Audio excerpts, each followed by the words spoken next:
Okay, let's jump in. Welcome, everybody. We have Laura Jones back with us today to talk about Running 101. So, we had a Walking 101 class. If you haven't seen it, we have it on our YouTube channel. That is excellent. But now we're going to take it a little bit further and to see how we can get started with a running routine.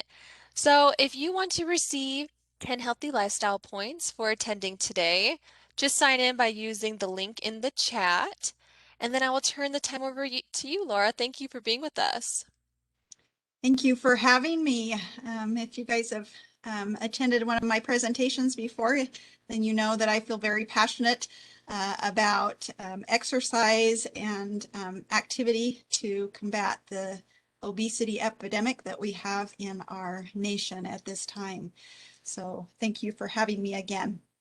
And I love running. It took me a while, and I'll talk to you a little bit about it as we get into it, but I was never a runner from a young age. I actually started in my 30s. So let's see. There we go. All right, so here's my disclaimer that it's not intended to replace your physician assessment. It's for educational purposes only, and I have no conflict of interest. All right, our learning objectives, we're going to talk about the general and health benefits of running. We're going to kind of talk about different factors and guidelines to consider before you start running. We're going to talk about injury and common pains that you can have when you're running. And then we're going to give some additional resources. The overall benefits of running, one of the things is it clears the mind. And probably all of you have heard of the runner's high. And I always hated running because what I remember running was being forced to run around the gymnasium when you're in school. But I kind of came into running and I thought, I don't know what they're talking about a runner's high because I'm not feeling it at all. But you really do. And once I committed to a program, it is there. So you can sleep better. It will improve your mental health because of the release of endorphins. It improves your physical health, which we'll talk about in a minute. And it decreases stress, improves energy. And like walking, it can either provide solitude or social possibilities. The health benefits of running is that it improves your metabolism, your memory. How your body works is actually as your heart rate increases, your blood is shunted up into your brain with something called cardiac output. So it improves your cardiac output. And because your brain is being well oxygenated, that's actually how it improves your memory. And it also will decrease the risk of dementia because of that same reason. It lengthens your lifespan because it lowers your cholesterol, improves your blood pressure, heart disease, cancer, diabetes, stroke. So there's definitely a lot of health benefits to running as well.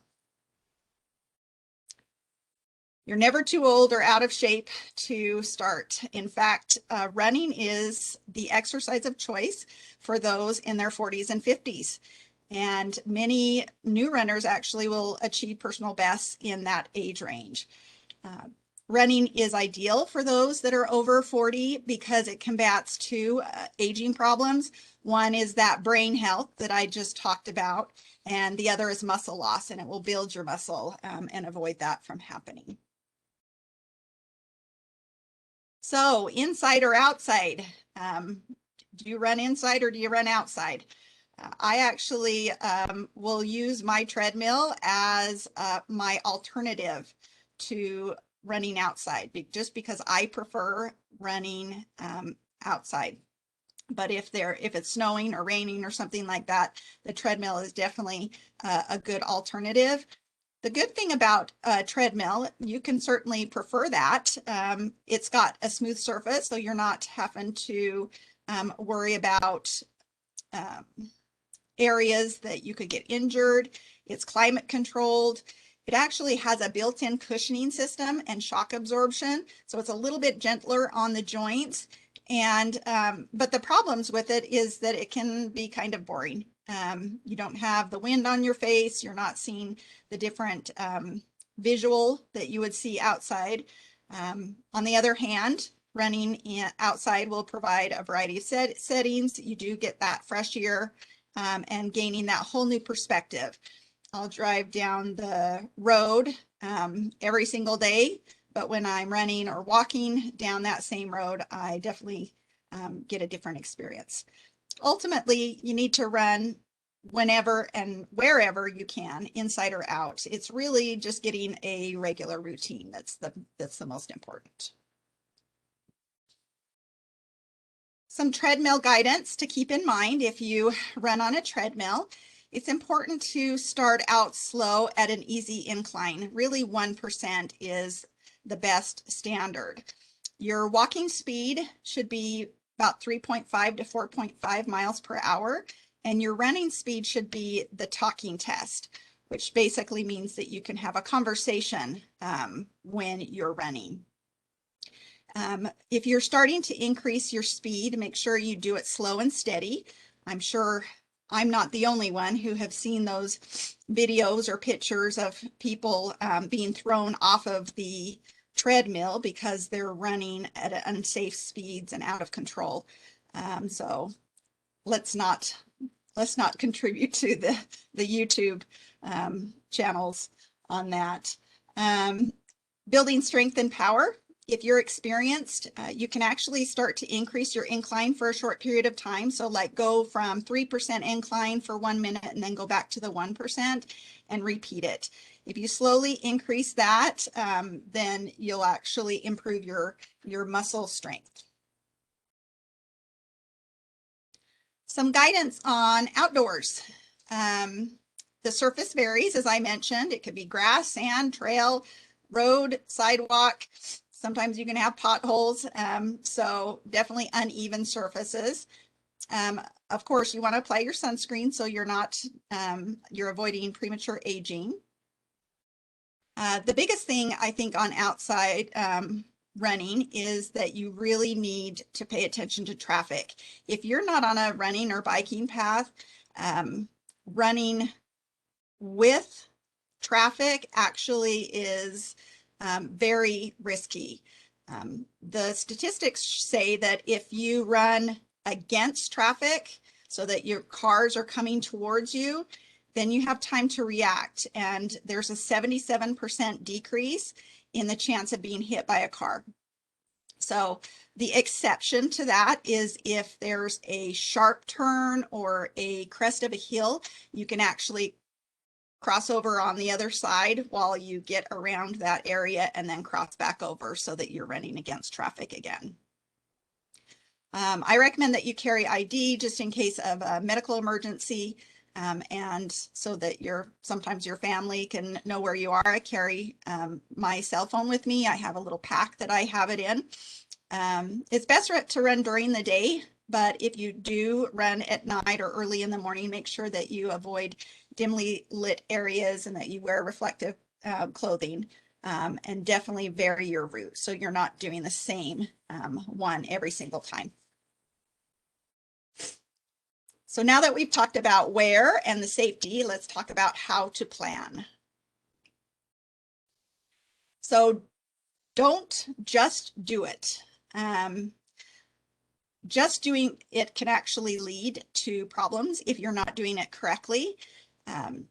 It's important that we make sure that you have no underlying conditions that's going to cause problems with running. So if you've got a chronic illness or joint conditions, it's best to discuss it with your physician. Otherwise, you just need your time to adapt, for your body to adapt to the new muscle and cardiovascular demands. So the biggest cause of injury is going too far or too fast quickly. And really, we just need to start out slow and then listen to your body. And we'll talk more about how to do that in a minute. So the biggest thing when you're planning on starting a running routine, if you ask me, is your shoes. It is so important. When I started running, I went down to the local shoe store and I bought a pair of running shoes and I started. And within a short period of time, I started having knee pain and shin splints. And I was feeling defeated and I was like, why am I doing this? I recommend that you purchase shoes from a specialized running store. And the reason you should do that, and actually what alleviated my pain and discomfort, is going to a specialized running store. I talked to a friend of mine who was a runner and he's like, where'd you get your shoes? And I told him, and he's like, you need to go to this store. Um, and what the stores do, if they're specialized in running, is they'll actually have a treadmill there. They'll watch you actually your gait as you're running, and they'll offer recommendations on shoes based off of your weaknesses in your running mechanics. So, do you have high arches? Do you have a flat foot? Do you pronate when you run? All of those. And definitely should consider getting two pairs, especially if you're planning on an event. And shoes should be replaced every 300 miles. The cushioning diminishes and the shock absorption, and you'll start having joint issues if you don't. In regards to socks, they should be lightweight and seamless clothing. I recommend the moisture wicking or spandex for the bottoms. You want to avoid cotton because it stays wet once you start sweating, and the fibers are rough and actually will rub you raw. So avoid cotton. Spandex kind of stops the chafing in the groin area, and both men and women can have this same kind of problem, especially if you're running long distances. And I also recommend that you dress according to the weather conditions, but actually you want to dress as if it's hotter than it really is, because as you start to run, you get warm and then you'll overheat. If you're a woman, a sports bra is a must. If you don't, then that inadequate support can lead to the damage to the fragile ligaments in the tissue and can cause pain. And then optional is a digital sports watch like a Garmin, phone apps that can monitor your running, heart rate monitor. I actually highly recommend a heart rate monitor, and you'll kind of understand more as we come along. But it can either go through your watch, or there's straps that you can purchase that goes around your chest that monitors your heart rate the entire time that you're running. So, important factors as you start. What to expect is that if you have never run before, your first 3 runs are going to be the most difficult. So just know that. And don't go on your first run and be like, this isn't for me, because you haven't really given it enough of a chance. Give yourself permission to start out slow. There's nothing worse than hitting it hard, getting fatigued, and feeling defeated. So baby steps. Running really should feel comfortable unless you're training hard for a race. Don't think that you're too slow, because really this is a solo sport and you're only racing over yourself. And the big thing with running is getting over the mental issues with running. And that's where, once you get over the mental issues, you'll get that runner's high. And so many times as I started learning to run, I would be like, I can't do this. That's a mental block that you're telling yourself. And so if you can get over that. My sister-in-law is an avid triathlete. And one of the things that she does when she starts having these self-defeating kind of thoughts when she's running is she'll imagine herself crossing the finish line, and it almost like takes her out of that mental block. So you can also expect some muscle soreness. That is very normal, and you definitely could be extra tired. All right.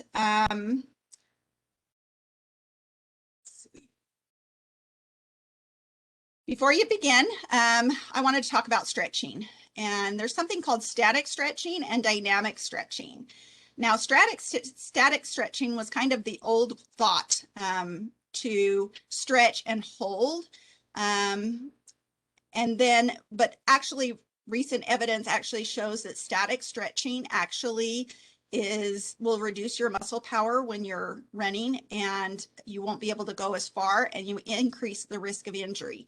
So instead of static stretching before, you actually should do dynamic stretching, and that is stretching and warming up the muscles with movement. So for example, the picture on the left, this is a squat. So basically you put your feet shoulder width apart and you squat down, making sure that your knees don't go over your toes, and then you stand back up. And then you do it again and again and again. You just do it over and over and over. That's kind of warming up your muscles so that they are prepared. And the same would be true of lunges on the top right. Leg swings, swing your leg forward, swing your leg back, swing your leg forward, swing your leg back. Butt kicks, that is exactly what it sounds like. You literally kick your bum. High knees, so a lot of times you'll put your hands up at waist level and you'll run in place with your knees very high, trying to hit your hands. And then knee hugs, where you're moving and squeezing your knee into your chest and then alternating the legs. So that is dynamic stretching. It really will improve the blood flow. It lubricates your joints and muscles.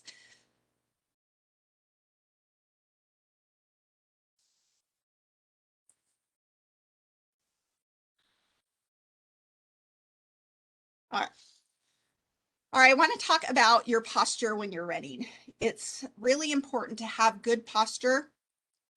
And so you really need to be mindful. And if you have been running for a little while, I want you to pay attention your next run to your posture when you're running, because the correct posture is really standing up straight with your chin parallel to the ground. And a lot of times people will drop their chin and look at their feet. That actually rounds your shoulders and decreases the ability for your lungs to fully expand. So keep your chin parallel. You don't want to lean forward and you don't want to lean backwards as well. Your focus should, again, not be at your feet. It should be about 10 or 20 feet ahead. Your shoulders should be relaxed and square. And then you want to keep your arms and hands at waist level. You should hold your hands, not clench them, your fists. You could actually kind of hold them in a cup, like you're holding onto an egg. You don't want to cross your arms over your chest, like you're boxing or something like that. Okay, because it actually can lead. If you actually put your hands up like this, you can literally feel the tension in your neck and your shoulders. So you don't want to hold them up here. So think, I don't want to be a T-Rex. Okay. Your feet should be pointed straight. If they're pointed out, it actually can result in injury. And the best way is to actually land on the middle of your foot and then roll through your toes. If you're landing on your toes, that actually will tighten your calves and will fatigue quicker. If you're landing on your heels, then it actually creates like a brake effect. So if you can kind of imagine when you're braking in your car, you push your heel into the brake. That's exactly what you're doing to the road. And so you're almost like working against yourself. So try not to do that. All of these different things are very hard to overcome at the beginning. So I recommend taking one at a time. So start with posture, and on one run, kind of see how you're running, what's your posture, and see if you can correct it. And then once you have that control on that, then move to the next category.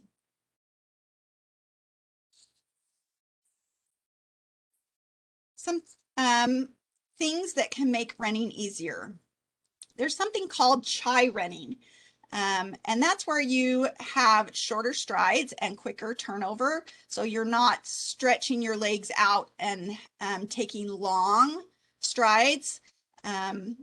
This helps you take more steps, but your steps actually take less effort. The best is actually about 165 to 180 steps per minute. And the best way I found is to download some music off Spotify that has the rhythm that actually can be within that beats per minute. And then you're actually running on that beats per minute. The other thing that you can do with music is that you don't plant your foot to the beat of the music. You actually lift your leg to the beat of the music. If you do that, you actually lead with your body rather than your legs, and it kind of almost pulls you along the road. Another technique is breathing. That talk test, you shouldn't be doing something over what you're a good pace. And it should be about 60 to 70% of your maximum heart rate. And how you calculate your maximum heart rate is you take 220 and subtract your age. So if you're 50 years old, 220 minus 50 is 170, and that would be your maximum heart rate. So 70% of your maximum heart rate, you take 170 times it by 0.70, and it would be around 120 beats per minute. So you really want to keep your pulse rate no higher than that, okay? The other thing is something called rhythmic breathing. And this is something that I did and it really made a big difference for me. And that's where you kind of create a pattern. So my pattern was I would breathe in twice and then breathe out. So it almost takes your mind off of a lot of the pain or a lot of that mental fatigue. And then listen to your body. If you're breathing erratically, if your heart rate's too fast, if you feel like it's a struggle, you need to slow down. All right, cool down. So we talked about warming up and stretching. Cooling down includes a 3 to 5 minute walk. So don't just come in from a run and immediately sit down, okay? You're just asking for trouble. So allow yourself to have a 3 to 5 minute walk to kind of tell your muscles, we're almost done. Hang in there, okay? The other thing is static stretching. We did dynamic stretching for warm up. Static stretching is actually the best for a cool down. This will help reduce soreness because it sends a lot of oxygen to your muscles.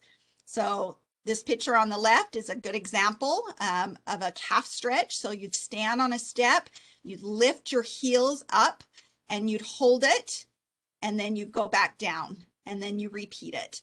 And while you're stretching, it's important to take big deep breaths, make sure that you're breathing. Some additional static stretching that is great after a run is forward folds, which means that you stand with your feet shoulder width apart. You put one of your legs forward with your heel on the ground, lean forward, and then you'll feel that that stretch in the back of your leg. And then, of course, a quad stretch is the other big one where you grab your foot on the front, on the back of your body, and then kind of push it into your buttocks. Some additional things that you can do to kind of help alleviate soreness is you can use compression stocks.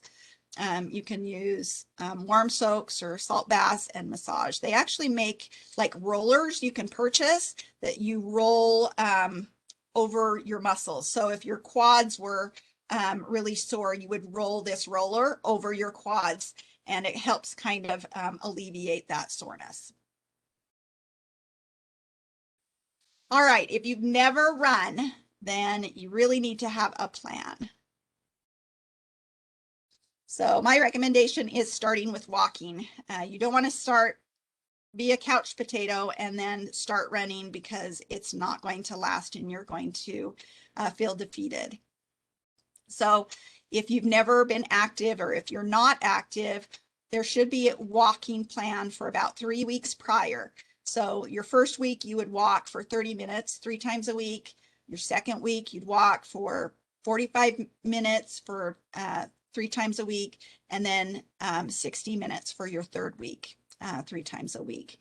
If you're active and you're able to power walk for 60 minutes, 3 times a week, then you're ready for a running. One of the things, another thing that I did when I started running is I did what they call a run walk method. This actually was created by Jeff Galloway, who's a former Olympic and competitive runner. It's less grueling and it helps with injury, and it's based off of time. So you really, you'll run for a period of time and then you'll walk, and then you'll run for a period of time and walk. So for example, you could run for 1 minute and then walk for 1 minute, and then run for 1 minute and then walk for 1 minute, and repeat that. Or you could, walk to the power pole, run to the power pole, walk to the power pole, run to the power pole, and then slowly increase the time that you're running and decrease the amount that you're walking. I got to the point when I was doing a lot of my events that I would run for a mile and then I would walk for a tenth of a mile, and then I would run for a mile and then walk for a tenth of a mile. So even when I was doing events, the research actually shows that it can consistently improve your finish times, because you're allowing your body to rest for a small period of time. It's important when you run that you do not run more than 3 times a week. You really should be active about 6 days a week. But you should alternate and do something else on those days. So say you're going to run Monday, Wednesday, Friday. On Tuesday, Thursday, Saturday, you should be walking or doing strengthening training or stretching. So this is a sample non-active running plan. So if you never run before, you can kind of see week 1, you would run for 30 to 60 seconds, and then you'd walk for 1 to 2 minutes. And then that tells you how long you would actually do your activity. I'll give you some more resources at the end, and it looks like in the chat, there are several people that are kind of sharing different running plans. So that's awesome. If you're active, then this could be a sample active plan. So like week 1, run 1 minute, walk 3 minutes, repeat it 5 to 7 times. And then slowly you can see week 2, week 3, you're increasing slowly the amount of time that you're running and decreasing the amount of time that you're walking.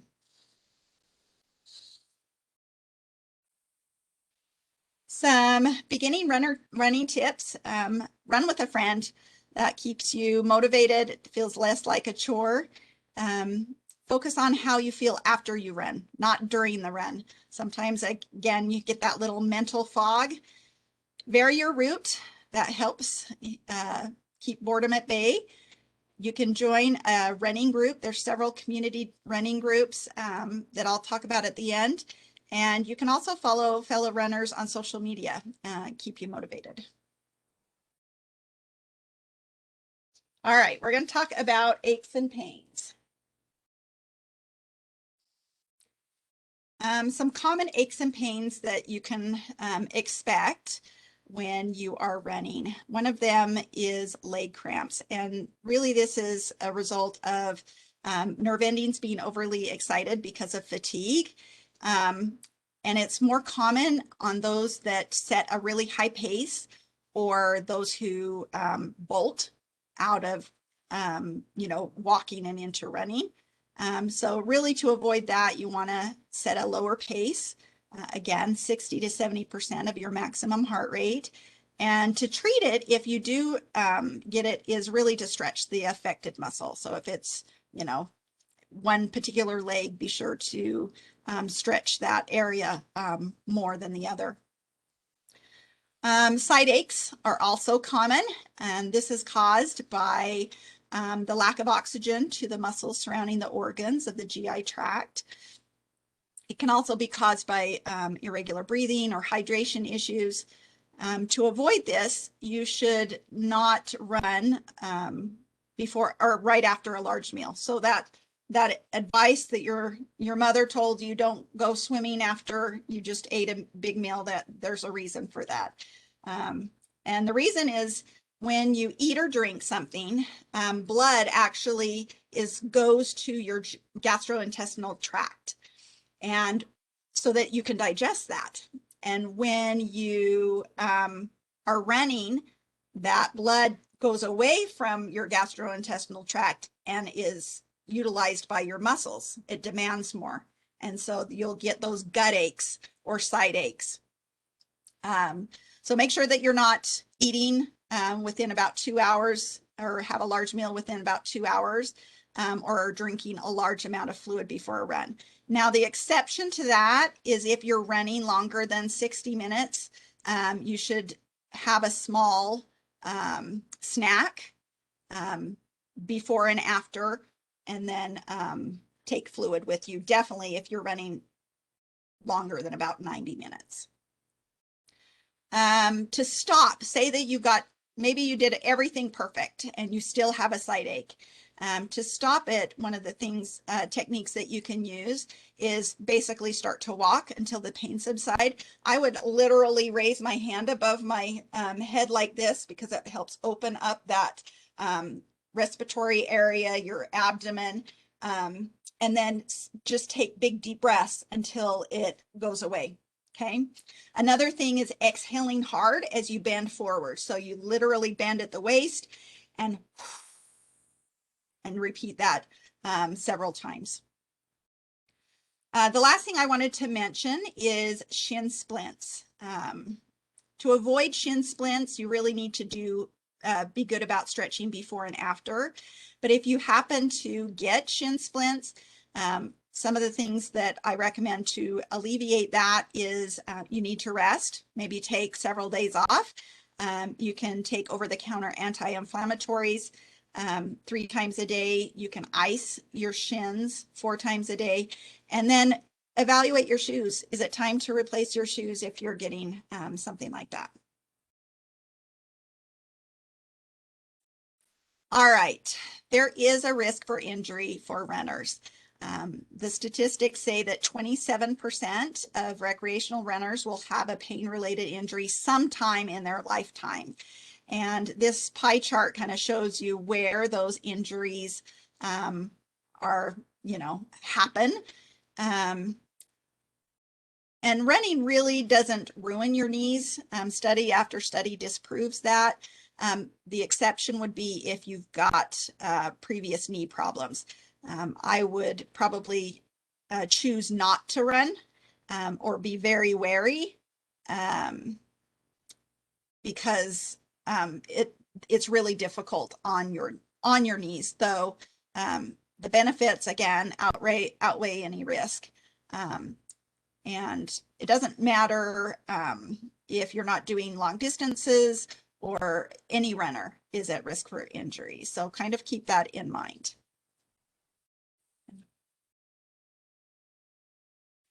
To avoid injury, make sure that you're stretching. You guys got that by now? So what kind of stretch do we do before? Dynamic. And what kind of stretch do we do after? We do static. Okay.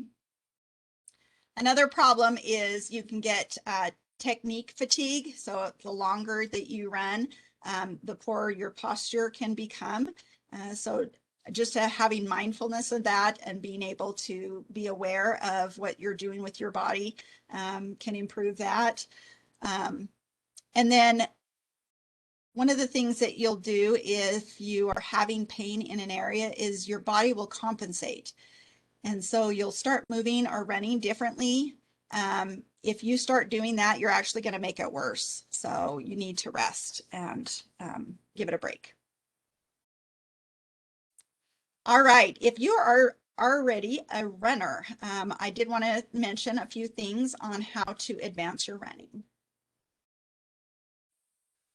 Some of the things that you can do to advance your running is increase your running time, as I mentioned before, and taking shorter breaks if you're doing the run walk method. You can increase your distance, speed, and hill work. And you can sign up for an event. I'm a huge advocate of signing up for an event. It really keeps you on track, and you can calendar it in your calendar, literally. This picture actually is a picture of me and my husband a few years ago at the Thanksgiving Point Half Marathon. This is my most memorable racing event because when we arrived very early in the morning, it was 30 degrees outside and snowing. So that's why we have a lot of clothes on. And as the morning went on, it stopped snowing and the sun came out by the time we finished. So, but I just remember it was so cold and I thought, are you kidding? It's almost the end of April and it's snowing. But welcome to Utah, huh?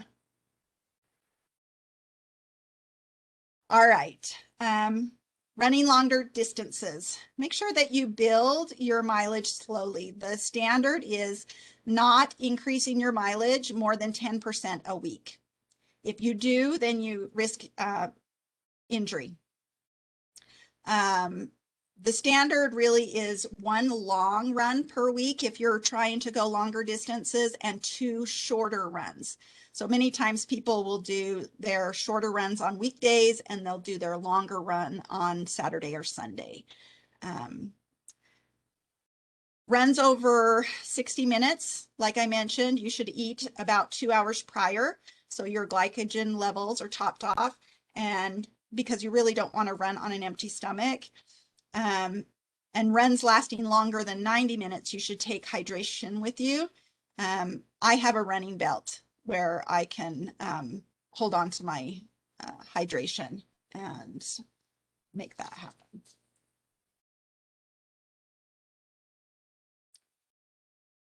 The other thing that you can do is try to get faster. And running longer distances does not make you faster. What makes you faster is challenging your cardiovascular system. And so there's several things that you can do.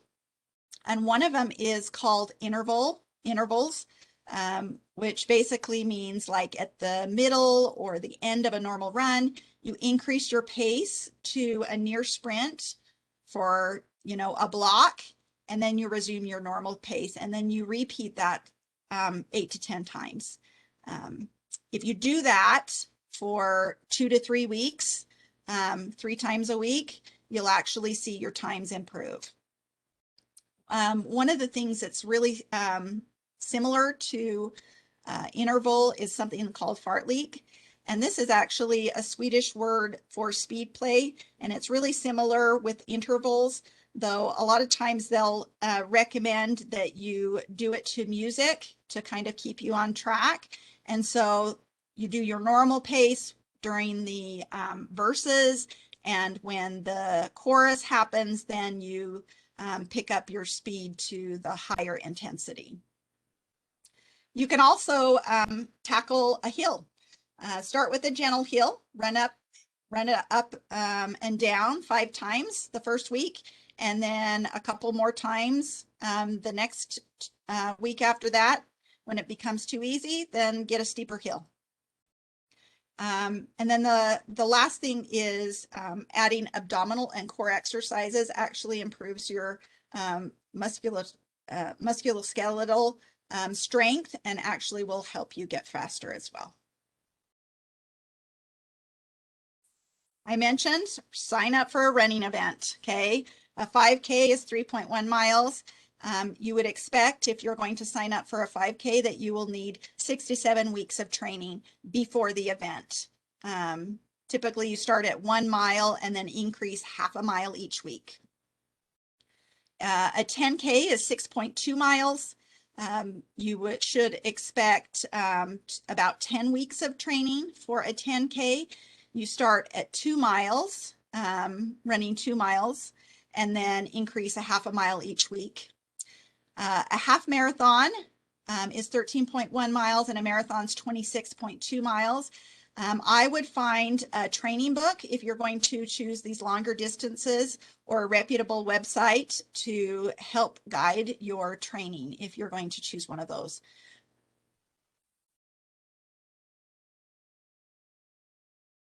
All right, we're going to talk about some resources and references. So some of the resources that I recommend there's some programs. One's called None to Run and Couch to 5K. So this really is focused on individuals that are not active at all, hence None to Run and Couch to 5K. And they offer support and actually apps that will talk to you, tell you when to run, when to walk. So those are definitely great programs. Run Blogger and Runner's World will put you kind of in touch with a supportive community. And when you're trying to create a habit, especially a habit of activity, having resources and support is actually really important in whether you are successful. There are some applications that are really great resources. The Nike Run Club app has multiple training plans and a beginner's resource. There's something called a Strava app that actually will track via GPS. You can join challenges, you can follow running friends, or follow running runners, social runners. There's multiple tracking device apps, so like Garmin or Fitbit, MyFitnessPal, all will be able to track your distance. And if you actually take your device with you, then it will track where you're going. And then, as I mentioned, that None to Run and Couch to 5K, they have those applications that will specifically guide you. Not sure where you can run, there's lots of running routes available. So if you Google Runner's World Race Finder, Running USA Race Map, the realbuzz.com, mile/post.com actually will provide you some routes. So here's my references. And what I want to ask is, if you're not an active person, or maybe you're just new to activity, what are 2 things that you learned in this presentation? So I want you to think about that. And if you are a runner and have run before, or you're starting and you're maybe on week 3 or 4, based off of this presentation, what is one thing that you're going to change or modify according? And then really ask if running is for you. All right, I'm happy to take questions. Thank you so much, Laura.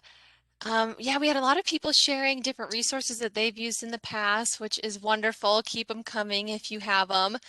The only question we've had so far, I believe, was back when we were talking that running can be it can be hurtful to your knees if you're not using the correct postures, or if you've had injuries in the past. And this person said, what about fake knees? So maybe somebody who has had a knee replacement, what precautions should they take?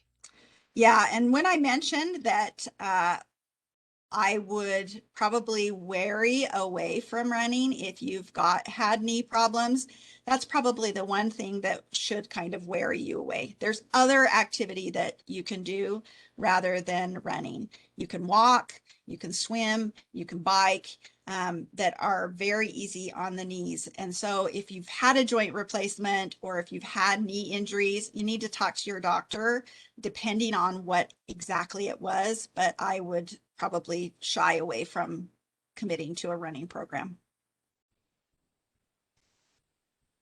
And the next question we have is any advice for heel pain? Mine's not intense, but it's lasted for a couple of weeks or so now. My shoes are pretty new, but same model I've used for a while. It's probably like an impact injury. I would kind of try to see how you're running. Are you running with that heel strike? Because that's common if you're hitting on your heel rather on the middle of your foot. Really what you need to do is rest.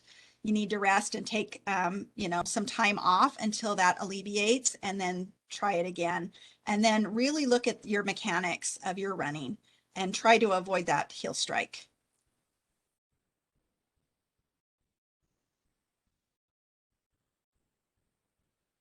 And they just said thank you. Any other questions? Feel free to unmute yourself if you don't have access to the chat box.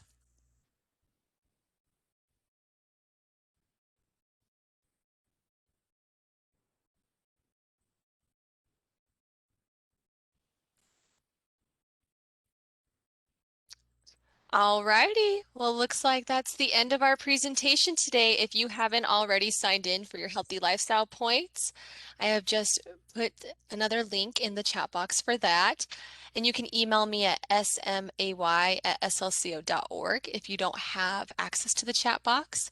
But thank you so much, Laura, for being with us today. You're welcome. Thank you for having me. We hope you all enjoy the rest of this beautiful day. Get out and run.